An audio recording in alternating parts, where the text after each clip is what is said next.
우리는 갈라디아서를 통해서 복음의 진리를 바르게 믿고 복음의 진리를 바르게 가르치고 복음의 진리대로 바르게 살아가기를 원하는 사도 바울의 간절한 열망과 헌신을 보고 있습니다. 오늘 우리에게 이러한 간절함이 있어야 합니다. 이러한 치열함이 있어야 합니다. 이러한 바울의 헌신이 있어야 합니다. 우리가 복음의 진리대로 바르게 살아가고 있는지 아닌지를 무엇으로 확인할 수 있겠습니까? 그것은 우리 안에 복음이 가져다 주는 자유를 누리고 있는지를 확인해 보면 합니다. 그것은 하고 싶은 대로 행하는 자유가 아니요, 마땅히 우리가 살아가야 하는 하나님의 진리대로 살아가는 자유, 진리 안의 자유입니다. 예수님께서 말씀하시기를 진리를 알지니 진리가 너희를 자유케 하리라 말씀하신 자유입니다. 주의 영이 있는 곳에는 자유함이 있느니라고 말씀하신 자유입니다. 예수 그리스도의 십자가의 죽음은 우리의 죄를 용서하시는 죽음이기에 우리를 죄로부터, 죄책감으로부터, 죄의 영향력으로부터 자유케 하시는 죽음입니다. 또한 예수님의 다시 사심은 우리에게 하나님 앞에 서야 할 때 요구되는 의를, 그 주님의 의를 우리에게 덧입혀 주시는 부활입니다. 우리 안에는 이 부활의 생명이 있습니다. 예수 그리스도를 믿는 자에게는 이 영원한 하나님의 생명이 우리 가운데 있기에 이 생명으로 우리는 영원한 나라에 거할 수 있다는 복음입니다. 이 복음은 우리를 자유케 합니다. 죄로부터 자유케 하고 율법으로부터 자유케 하고 이 세상으로부터 자유케 하고 죽음의 모든 세력으로부터 자유케 합니다. 그러므로 이 자유는 능력입니다. 자유는 기쁨입니다. 자유는 이 세상의 모든 유혹을 이기고 세상으로부터 오는 모든 시험을 이기고 또한 이 세상으로부터는 모든 재난도 이기는 능력입니다. 타락한 인간의 자유의지는 죄의 종이 되어서 선을 원하지만 죄악으로 끌려가는 종된 인생을 살았지만 예수 그리스도의 보혈로 구속받은 영혼의 자유의지는 죄를 이기고 유혹을 이기고 시험을 이기고 이 세상이 가져다주는 모든 절망도 이기는 승리의 선택을 할 수 있는 자유입니다. 우리 안에 있는 자유의지는 어떤 방향으로 흐르고 있습니까? 죄의 종된 방향으로 우리의 자유의지가 무기력하게 살아가고 있습니까? 아니면 죄를 이기는 자유의지로 성령의 인도하심을 따라 승리하는 자유의지가 되고 있습니까? 사람들은 끊임없이 이 복음을 변질시키려고 합니다. 자기 스스로 무엇인가를 할 수 있는 것처럼 타락한 자유의지가 하나님 앞에 마치 의를 이룰 수 있는 것처럼 자신의 행위와 노력 그 무엇을 덧붙이려고 합니다. 한 시대의 사상과 또 시대의 흐름에 상황을 덧붙여서 복음을 훼손시키려고 합니다.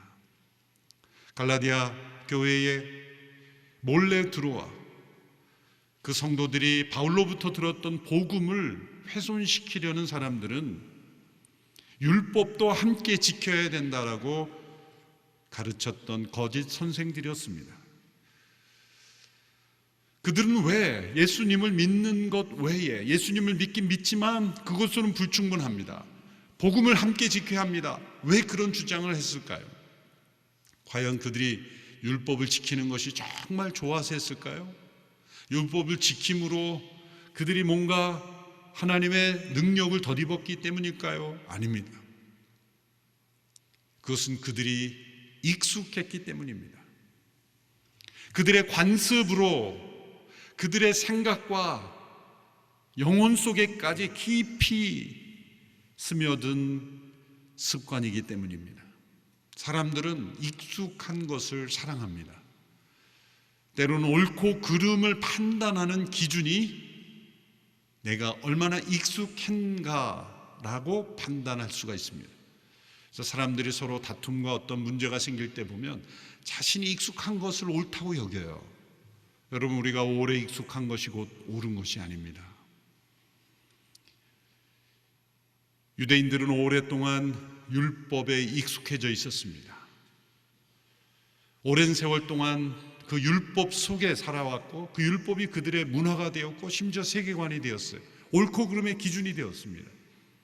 많은 유대인들은 태어나면서부터 율법 아래 살아갔고 율법의 종으로서 살아갔습니다. 그것을 얼마나 잘 지키는가, 아니 실제로는 지키는 척 하는가, 실제 하나님의 율법이 아니라 그 율법을 해설한 해설서를 지킨 거죠. 탈무드나 미드라시 이런 것들이 다 율법 해설서죠. 실제 하나님의 말씀에 나타난 율법의 의도와는 거리가 너무나 먼 그런 율법 해설에 따른 법칙들을 그들은 얼마나 잘 지키는가가 그 사람의 인격, 품위, 권위, 그리고 하나님과 얼마나 가까운지를 설명해 주는 것이라고 생각했습니다. 그들이 익숙한 이 율법에 익숙한 관습이 예수 그리스도를 믿음으로, 오직 믿음으로, 오직 하나님의 은혜로 우리가 구원받을 수 있는, 자신의 철저히 타락한 죄인이라는 것을 잊어버리게 한 거예요.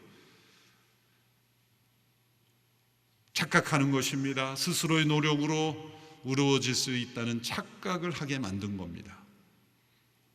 그래서 인간의 본성과 이 결합된 아주 교묘한 이 율법주의, 바울은 그것과 싸우고 있는 것입니다.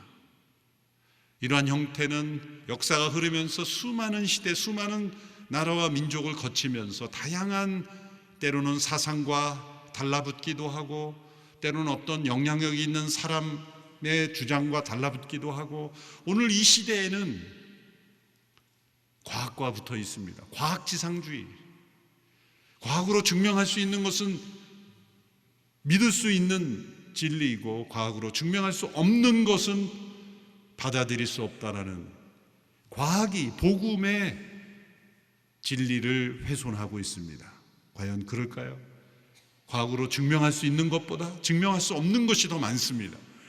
그러나 과학으로 증명할 수 없지만 우리가 믿고 의지하며 살아가는 얼마나 많은 삶의 현상이 있습니까? 과학은 하나님의 창조하신 자연의 세상을 관찰하고 그 현상의 법칙을 발견하고 그것을 적용하는 것이고, 이미 존재하는 자연의 법칙과 현상에 적용하여 그것을 이용하는 기술일 뿐입니다. 왜 그러한 것들이 존재하는지는 과학은 설명할 수 없습니다. 우리가 인생이 왜 존재하며 우주가 왜 존재하며 이 자연이 무엇을 위해서 그렇게 존재하는지는 과학은 설명해 주지 못합니다.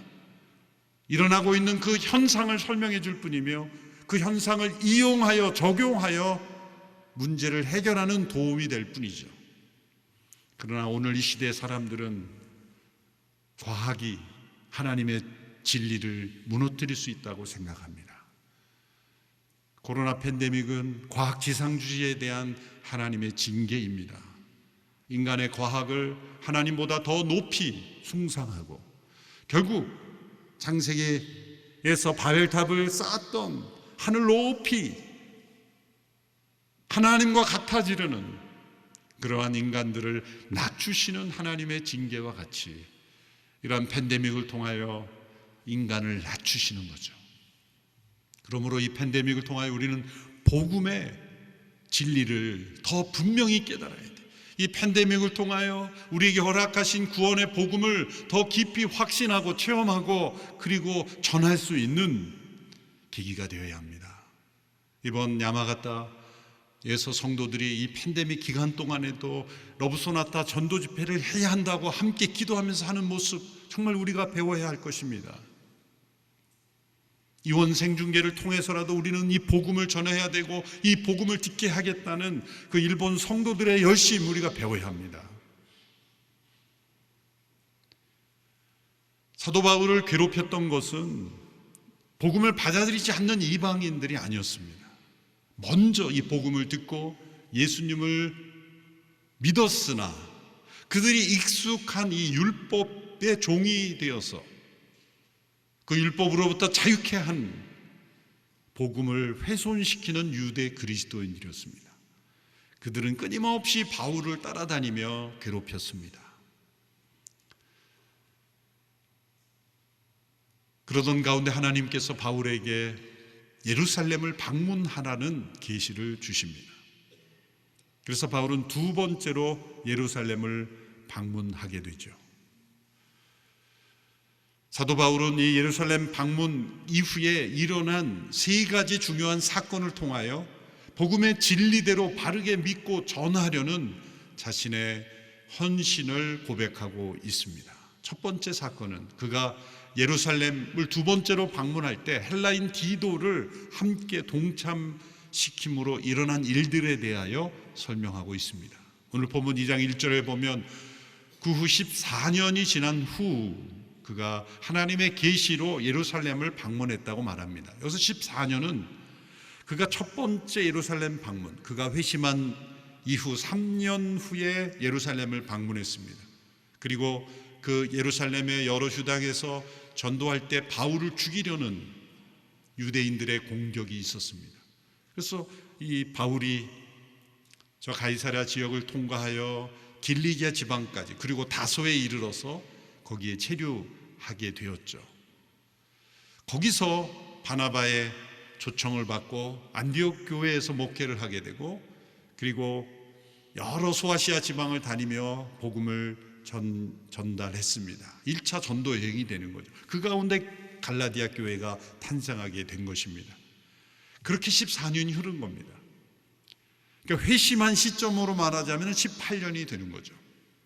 18년 동안 바울은 여러 이방 지역을 다니며 복음을 전했습니다. 여러 교회가 탄생했습니다. 많은 이방인들이 주께로 돌아왔습니다. 그러던 가운데 이제 14년이 지난 후 하나님께서 바울에게 예루살렘으로 가라라는 계시를 주신 겁니다. 어쩌면 이 계시가 없었더라면 바울은 예루살렘을 별로 가고 싶어 하지 않았을 것입니다. 한때 그의 젊은 시절 자신의 꿈을 불태웠던 곳이 예루살렘이었습니다. 그는 누구보다도 인정받는 훌륭한 바리새인이 되기를 원했습니다. 율법을 열심히 공부했고 바리새인 중에 바리새인으로서 그런 가말리엘의 그런 제자로서 탁월한 율법학자가 되기를 원했죠. 소위 예루살렘의 꿈을 가지고 그는 젊음을 불태웠습니다. 그 열심으로 예수님을 믿는 이들을 핍박하기도 했습니다. 그래서 그가 율법으로부터 자유케 되었다. 이제 더 이상 예수님을 믿는 이들은 율법을 지킬 필요가 없다. 율법은 우리에게 더 이상 하나님 앞에 의롭게 되는 수단이 아니다라는 복음을 전했을 때 유대인들은 바울을 공격할 수밖에 없었던 것입니다. 이미 첫 번째 예루살렘을 방문했을 때 바울을 죽이려 했던 이들이 예루살렘에 많은 것을 알았기에 바울은 예루살렘을 어쩌면 근처도 가고 싶지 않았을 것입니다. 자신의 영적 고향인 예루살렘에 가고 싶지 않을 정도로 깊은 상처와 아픔이 있던 바울에게 하나님은 다시 가라 말씀하십니다. 그 이유가 무엇입니까? 그것은 이방을 다니며 전하는 이 바울이 전하는 복음을 예루살렘도 들어야 한다는 겁니다. 예루살렘에 있는 바리새인들도 들어야 한다는 겁니다.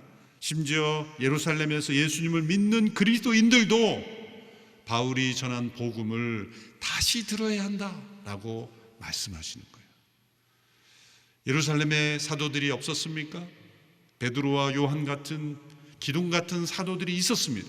그럼에도 불구하고 그들의 한계는 그들조차도 유대인으로서 율법에 너무나 익숙해져 있기 때문에 복음을 선명하게 분명하게 바울이 이방인들에게 전하는 것처럼 그 순수한 복음을 온전히 전하지 못했을 가능성이 많습니다. 혹 전하더라도 그들이 가진 그 어떤 율법주의적인 생각에서 필터링을 해버리기 때문에 복음을 온전히 수납하지 못했을 가능성이 높죠. 하나님께서 바울을 다시 예루살렘으로 보내신 것입니다.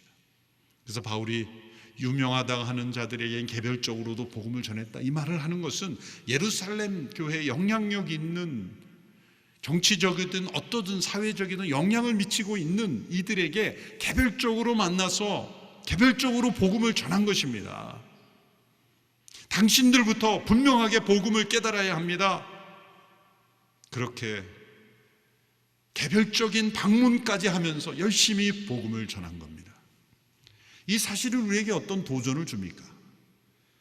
여러분, 신앙생활을 오래 했다고 생각하시는 분들부터 내가 과연 복음의 진리를 확신하고 있는가? 누군가에게 내가 복음을 말할 수 있는가? 복음의 진리대로 바르게 나는 확신하며 거하고 있는가? 우리는 되돌아봐야 합니다. 신앙생활을 수십 년 했으면 이제 나는 복음을 마스터했다, 천만에요. 사도 바울은 그의 서신서를 통해서 복음이 무엇인지를 우리에게 전하는 통로가 되었지만, 그는 빌립보에서 이렇게 고백합니다. 나는 아직 잡은 줄로 여기지 아니하고 잡으려고 쫓아가고 있다. 예수 그리스도의 십자가와 부활의 그 능력에 참여하려고 하고 있다. 미국의 유명한 팀 켈러 목사님이 웨스트민스터 신학교 교수 시절에 학생들에게 질문을 했다 그래요. 당신은 복음을 얼마나 깨닫고 있습니까? 그때 학생이었던 한 한인 신학생, 이후에 목사님이 되어서 대화하는 가운데 그 이야기를 하는 거예요. 자신에게 물었다는 거예요. 당신은 복음을 얼마나 깨닫고 있습니까? 그때 자신이 자신 있게 이렇게 말했다는 거예요. 한 80% 정도는 깨닫는 것 같습니다. 그랬더니 팀 켈러 목사님이, 교수님이, 그래요? 나는 한 5%도 못 깨달은 것 같은데. 사도 바울에게 당신은 복음을 얼마나 깨달았습니까? 말하면 뭐라고 대답할지 고민해 봐야 하는 것입니다. 복음이 무엇인지를 모른다는 게 아니라 그것을 체험하는 지식으로 얼마나 그 복음의 풍성함을 누리고 있는가. 머리로 예수님의 십자가와 부활의 도를 기억하고 있느냐가 아니라 그것을 체험하고 누리고 있는가. 어쩌면 우리는 머리로만 복음을 알고 우리의 마음과 삶으로는 이방인처럼 이 세상의 가치와 원리와 이 세상의 사상과 영향을 받고 그렇게 살아가고 있지는 않은가. 예루살렘에 바울을 다시 보내서 복음을 듣게 하시니 하나님의 뜻을 우리 자신에게 적용할 수 있어야 돼요. 근데 바울이 그 예루살렘에 다시 갈 때 자신이 전도한 헬라인 디도를 대동하고 갔다는 겁니다. 이 디도는 누구입니까? 그는 그리스인입니다. 헬라인이죠. 그리고 바울이 전도하여 예수 믿게 된 믿음 안에서 낳은 참 아들이라고 했습니다. 또 바울이 가는 곳마다 복음을 전할 때 동역자의 역할을 했어요. 고린도 후서에 보면 이 고린도 교회와 주고받은 편지를 전달하고 다시 가져다 주는 역할을 디도가 했습니다. 바울에게 꼭 필요한 동역자죠. 더 나아가서 이제 예루살렘의 기근으로 인하여 구제헌금을 여러 바울이 개척한 교회로부터 전달하는 역할, 그 구제헌금의 책임자로 또 디도가 쓰임 받습니다. 이 디도를 대동한 건 여러 가지 목적이 있었을 거예요. 앞으로 이 디도를 통해 헌금을 전달하는 그런 일을 해야 되기 때문에 예루살렘 지도자들과 서로 인사하게 하는 목적도 있었지만, 사실 이 이방인 헬라인 디도를 어떤 태도로 대하는가가 예루살렘 교회 성도들이 과연 복음의 진리대로 바르게 행하는지를 검증할 수 있는 중요한 시금석이 되었기 때문입니다. 2장 3절에 보면 이런 말씀이 나옵니다. 나와 함께 있는 디도는 그리스 사람이었지만 억지로 할례를 받도록 강요하지 않았습니다. 이 말씀은 예루살렘 교회 성도들이 바울이 전한 복음을 받아들였고 그렇게 바르게 행동했다는 것을 설명하는 겁니다. 바울이 승리했다는 거죠. 바울이 전한 복음이 온전히 받아들여졌다라는 기쁜 소식이기도 합니다. 왜냐하면 정통적인 율법주의에 사로잡힌 유대인들은 아무하고나 식사하지 않을 뿐만 아니라 아무하고나 함께 일하지 않았기 때문에 이 디도를 어떻게 대하는가? 당신이 만일 우리와 함께 일하려면 당신 할례도 받아야 되고 율법을 지키는 마치 유대인이 되는 것처럼 그렇게 먼저 해야 합니다라고 요구했다면 바울은 복음을 전했으나 그들은 그 진정한 복음을 받아들이지 않은 결과가 되었을 겁니다. 그러나 그들이 억지로 할례를 받게 하지 않는 모습, 바울은 당연히 할례를 받지 않겠죠. 복음의 진리에 부합하지 않기 때문입니다. 이방인이 유대인이 됨으로써만 예수 믿을 수 있는 것이 아니기 때문이죠. 그러나 또 한편으로는 억지로 받게 하지 않았다라는 이 말의 이면을 깊이 생각해 보면 만일 그 할례를 한 유대인의 관습이나 어떤 문화의 차원으로 한다면 받겠다고 하는 사람을 억지로 받지 않게 할 필요도 없다, 그런 뜻이죠.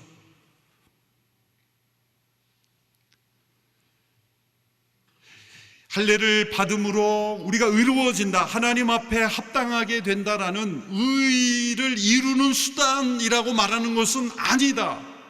복음의 진리에 합당하지 않기 때문에 거부해야 하지만 하나의 관습으로, 하나의 문화로서, 그런 수준의 것으로서 할례를 행한다고 한다면 억지로 막을 필요는 없다라는 것이 바울의 관점이었습니다. 그래서 실제로 바울은 디모데라는 제자에게는 할례를 행하도록 허용했어요. 앞뒤가 맞지 않는 모습처럼 보입니다. 이방인인 디도에게는 할례를 행하지 않도록 하였으나 디모데에게는 할례를 받도록 허용했다. 앞뒤가 다른 것 아닌가라고 생각할 수 있지만 고린도전서 7장 18절 19절에 보면 이런 말씀이 있습니다. 할례를 받은 상태에서 부르심을 받은 사람이 있습니까? 할례의 흔적을 지워 할례를 받지 않은 사람이 되려고 하지 마십시오. 할례를 받지 않은 상태에서 부르심을 받은 사람이 있습니까? 일부러 할례를 받으려고 하지 마십시오. 할례를 받았든지 안 받았든지 그것은 문제가 아닙니다. 오직 하나님의 계명을 지키는 것이 중요합니다. 이것이 디도에게는 할례를 강요하지 않고 디모데는 할례를 받도록 허용한 이유입니다. 해도 되고 안 해도 되는 수준의 문제라는 거예요. 우리가 먹고 마시는 것이 중립적인 것이든 단지 육신을 위해 필요한 것이든 우리를 의롭게 하는 수단이 아닌 그런 수준의 차원일 경우에 그것은 개인의 선택의 문제이고 해도 되고 안 해도 되는 수준의 문제로서만 여겨야 된다라는 겁니다. 만약 나는 유대 민족이기 때문에 유대 민족의 어떤 사인으로 나는 거기에 참여하겠다고 한다면 해라 라고 말할 수 있는 거예요. 그런데 그것이 하나님과의 관계에서 어떤 신앙의 증표로서 제시하려고 한다면 하지 마라 라고 그것을 말리고 하지 않도록 해야 된다는 거예요. 디도가 그리스 사람으로 예루살렘에 함께 대동하여 동참하고 또한 그가 이제 예루살렘 교회와 함께 일하는 일꾼으로 세워져야 할 텐데 그를 억지로 할례받지 않도록 한 것, 그것이 예루살렘에 다시 방문하여 복음을 전한 바울 사역의 열매를 보여주는 것이다 라는 겁니다. 그것은 또한 갈라디아 교회의 거짓 선생으로 마치 예루살렘 성도들이 다 율법을 잘 지키면서 신앙생활 하는 것처럼 거짓 소문을 낸 이들에 대한 분명한 대항과 설명이기도 한 것입니다. 둘째 사건을 말합니다. 그것은 예루살렘을 방문했을 때 주요 사도들과 교제 악수를 나눈 일을 말합니다. 9절과 10절의 말씀을 같이 한 목소리로 읽겠습니다. 시작. 기둥같이 여기는 야고보와 게바와 요한은 하나님께서 내게 주신 은혜를 인정하고 나와 바나바에게 교제의 악수를 청했습니다. 우리는 이방 사람에게로, 그들은 할례받은 사람에게로 가도록 하기 위함입니다. 다만 그들은 우리에게 가난한 사람을 생각해달라고 당부했는데 이것은 나 또한 힘써 행해 오던 일입니다. 기둥같이 여김받던 야고보, 이는 예수님의 형제 야고보이죠. 예수님의 제자였던 세베대 아들 야고보는 헤롯 아그리빠에 의해서 사도행 12장에서 이미 순교당한 이유입니다. 또한 베드로, 게바는 베드로죠. 요한, 세베대의 아들 야고보와 형제였던 요한, 이 세 사람이 예루살렘의 중요한 기둥 같은 지도자였습니다. 이들과 바울이 방문할 때 함께 갔던 바나바와 디도, 이 세 사람이 서로 교제 약수를 했다는 겁니다. 이것은 서로 인사 나눌 때 하는 악수가 아니라 교제 약수라는 일종의 관용어입니다. 이것은 어떤 문제에 대하여 서로 대화와 토론을 통해서 의견을 일치를 했을 때 합의를 하는 어떤 모습을 가리켜 교제 약수를 했다, 이렇게 이름을 붙이는 겁니다. 영어 성경 몇 개의 번역을 보면 The right hand of partnership, 이런 번역을 했어요. right hand, 오른손이라는 거죠. 당시에 긍정적인 합의를 이루었을 때는 오른손으로 악수를 하고, 부정적으로 합의가 깨졌을 때는 왼손으로 인사를 하던 관습에 근거하여 오른손으로 악수를 함으로 이제 파트너십이 생겼다. 이것은 서로 간의 어떤 합의를 통해 어그리먼트가 만들어졌다는 것입니다. 어떤 합의와 일치를 보았습니까? 야고보와 게바 요한은 유대인 중심으로, 바울과 바나와 디도는 이방인 중심으로 사역하기로 서로 결정을 하고 합의를 했다는 겁니다. 그것은 바울은 유대인은 전혀 만나지 않고 베드로는 이방인을 전혀 만나지 않겠다는 게 아닙니다. 큰 방향에서 서로의 소명을 인정하고 권위를 인정해 주기로 했다는 겁니다. 이것이 왜 중요합니까? 갈라디아 교회에 가만히 들어온 거짓 교사들은 바울의 권위를 폄하했습니다. 바울의 사도권을 부정했습니다. 이것은 고린도 후서에서도 나타난 문제와 동일한 거의 비슷한 문제이기도 하지만 바울이 전한 복음을 무너뜨리려고 했던 거예요. 그런데 보십시오. 예루살렘을 방문했을 때 야고보와 게바 요한이 바울과 바나바 디도와 함께 교제 약수를 통해서 그들이 전하는 복음이 그 예루살렘 사도들로부터 배운 것이 아니라는 것입니다. 예루살렘의 사도들이 주님께로부터 직접 복음 전할 사명을 위임받은 것처럼 바울과 바나바도 직접 주님께로부터 복음을 전할 권위를 위임받았다는 것입니다. 이것을 바울이 말하는 것이 중요한 것입니다. 세 번째 사건을 바울이 설명합니다. 그것은 안디옥에서 일어난 일입니다. 안디옥에서 베드로의 위선을 책망하게 된 사건이죠. 11절에서 14절의 말씀입니다. 제가 읽어드리겠습니다. 그러나 게바가 안디옥에 왔을 때 그에게 책망할 일이 있어서 얼굴을 마주 대하고 그를 책망했습니다. 게바는 야고보가 보낸 몇몇 사람들이 오기 전에 이방 사람들과 함께 음식을 먹고 있었습니다. 그러나 그들이 오자 그는 할례받은 사람들을 두려워해 슬그머니 그 자리를 떠났습니다. 그러자 다른 유대 사람들도 게바와 함께 위선을 행했고 바나바까지도 그들의 위선에 휩쓸렸습니다. 나는 그들이 복음의 진리대로 바르게 행하지 않는 것을 보고 모든 사람 앞에서 게바에게 이렇게 말했습니다. 당신은 유대 사람으로서 유대 사람처럼 살지 않고 이방 사람처럼 살면서 어떻게 이방 사람에게 유대 사람처럼 살라고 강요합니까? 바울이 사건을 매우 상세하게 설명하고 있죠. 안디옥에서 일어난 일입니다. 이제 예루살렘에 살던 베드로가 안디옥에 무슨 일이 있어서 안디옥 교회를 방문하게 됩니다. 그때 이방인들과 함께 식사를 하게 되었습니다. 유대인들은, 정통적인 유대인들은 아무하고나 식사하지 않을 뿐만 아니라 아무하고나 교제하지 않습니다. 베드로는 이방인들과 함께 교제하고 식사하게 되었어요. 그때 예루살렘에서 야고보가 보낸 몇몇 유대인들이 왔습니다. 근데 그들을 보니 매우 완고한 율법주의적인 사람이라는 걸 베드로가 알았을 거예요. 틀림없이 내가 이방인과 함께 식사하는 것을 트집 잡을 것이다, 감이 온 거죠. 베드로가 슬그머니 자리를 떠났다는 거예요. 베드로가 그런 모습을 보고 함께 있던 유대 사람도 떠났고 심지어는 바나바까지도 위선을 행했다라고 말합니다. 그래서 바울은 베드로의 얼굴 앞에서 모든 사람들이 있는 자리에서 베드로를 책망하게 됩니다. 베드로가 누구입니까? 제자 중에 제자였고 사도 중에 사도요. 이 예루살렘 교회에서 기둥같이 여김 받는 사람들이요. 로만 캐톨릭은 초대 교황이라고 여기는 사람 아닙니까? 그런데 그 베드로를 바울이 책망합니다. 당신은 위선을 행한 것이요. 그리고 복음의 진리대로 바르게 행하지 않은 것이요. 이방 사람들과 함께 당신은 교제하면서 사람들의 눈치를 보고 그 자리를 떠난 것은 위선입니다.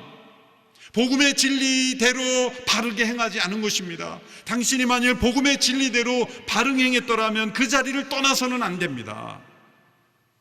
복음의 진리를 바르게 믿는 사람이 왜 율법의 종이 되어 포로가 되어 있는 사람들의 눈치를 보면서 이방인과의 식사 교제를, 그것도 이방 땅에 있으면서도 안디옥이라는 다민족 사회에서 당신이 여행 와서 식사하면서 그 유대인들의 눈치를 보고 자리를 뜹니까? 당신은 위선을 행한 것이요, 복음에 합당하지 않은 것이라고 책망한 겁니다. 이 바울의 이 책망과 분노, 이것은 복음의 진리대로 바르게 믿으려는 열심이요, 이러한 열정, 이러한 저항정신이 우리에게 필요합니다. 바울의 이러한 복음의 진리대로 바르게 살려고 한 이 열정이 마틴 루터에게 그대로 나타났죠. 마틴 루터가 로마서 갈라디아서를 통해 오직 믿음으로 의롭게 되는 하나님의 의를 깨닫고 오직 은혜로 우리가 구원 얻는다는 이 복음의 진리를 깨닫고 그는 당시의 교황청에 저항할 수밖에 없었습니다. 당시 루터가 쓴 로마서나 갈라디아서 주석들을 보면 교황청에 대한 얘기가 많이 나와요.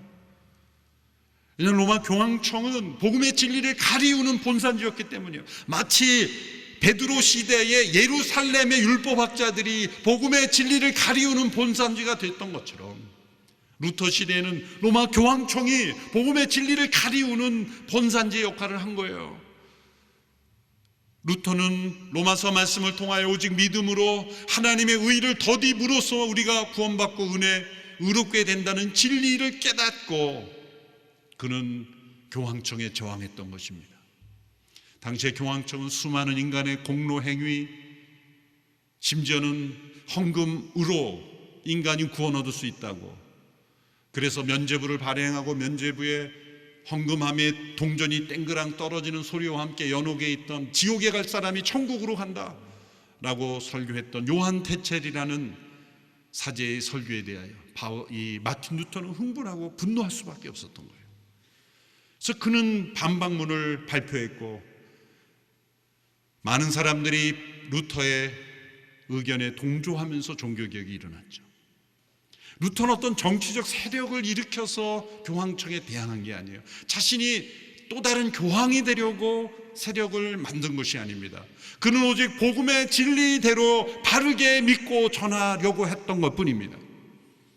그래서 거기서부터 시작된 단어가 프로테스탄트, 저항자들이라는 거예요. 복음의 진리대로 바르게 믿으려고 했던 사람들은 반드시 그 시대의 저항자가 되었어요. 어쩌면 최초의 저항자, 최초의 프로테스탄트가 사도 바울이에요. 그리고 그걸 이어받은 사람이 마틴 루터예요. 우리는 그 복음의 진리대로 바르게 믿으려는 프로테스탄트들의 후예들입니다. 종교개혁이 일어난 500년이 지난 이 시점에 어쩌면 우리는 이 복음의 진리대로 바르게 믿으려는 저항정신이 점점 흐려지고 있는지 몰라요.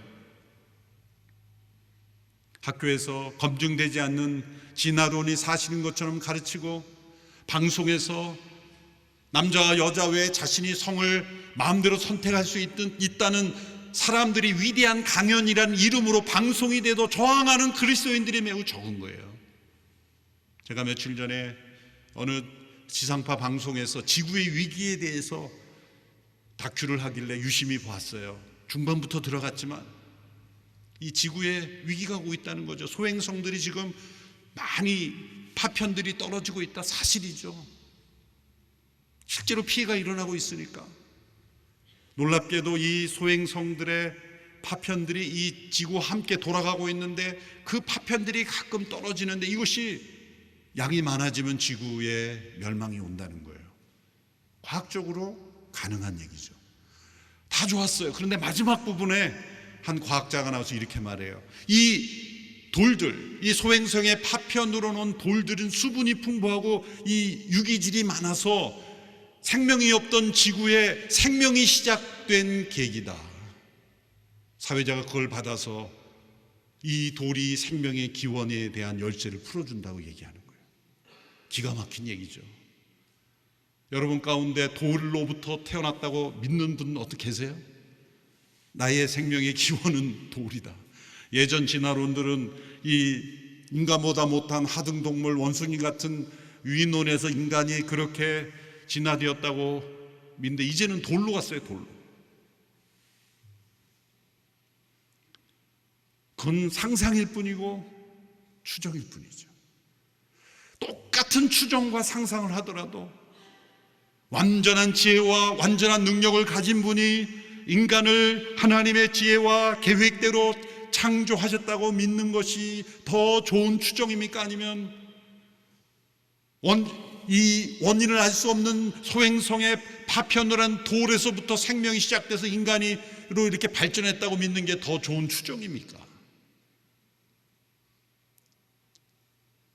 그 추정에 따라서 우리 인간의 질이 결정이 되는 거예요. 오늘 이 시대에 복음의 진리를 훼손하는 것은 제가 과학을 부정하는 게 아니라 과학주의를 거부하는 것입니다.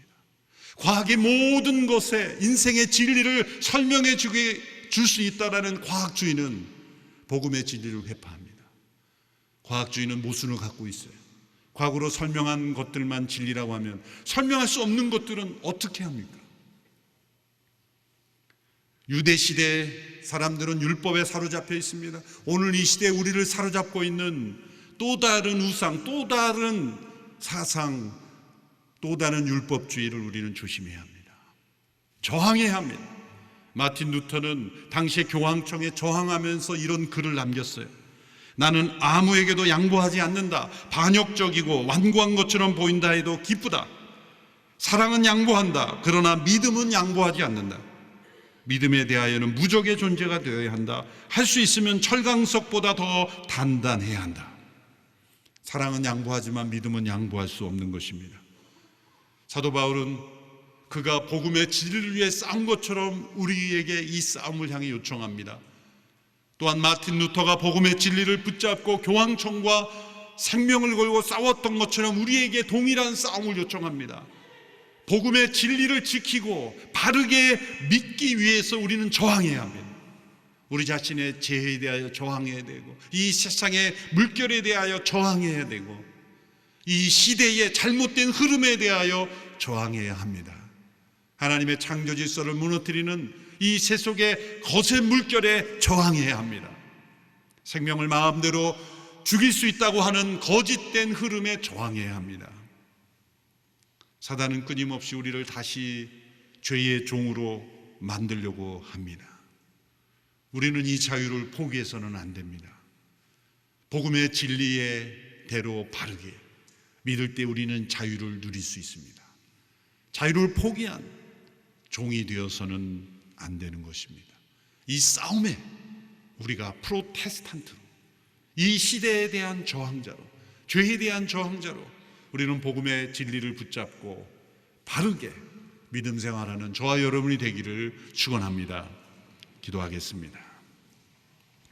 하나님 아버지, 복음의 진리를 바르게 믿고 전하기 소원했던 바울의 열정을 로마 교황청에 왜곡된 사상에 저항하며 복음의 진리대로 바르게 믿기를 소원했던 마틴 루터처럼 수많은 믿음의 선배들의 믿음의 저항을 우리도 배우게 하시고 오늘 이 시대의 흐름 속에 휩쓸려 가는 성도들이 아니라 믿음에 있어서는 철강석보다 더 단단하고 견고한 믿음으로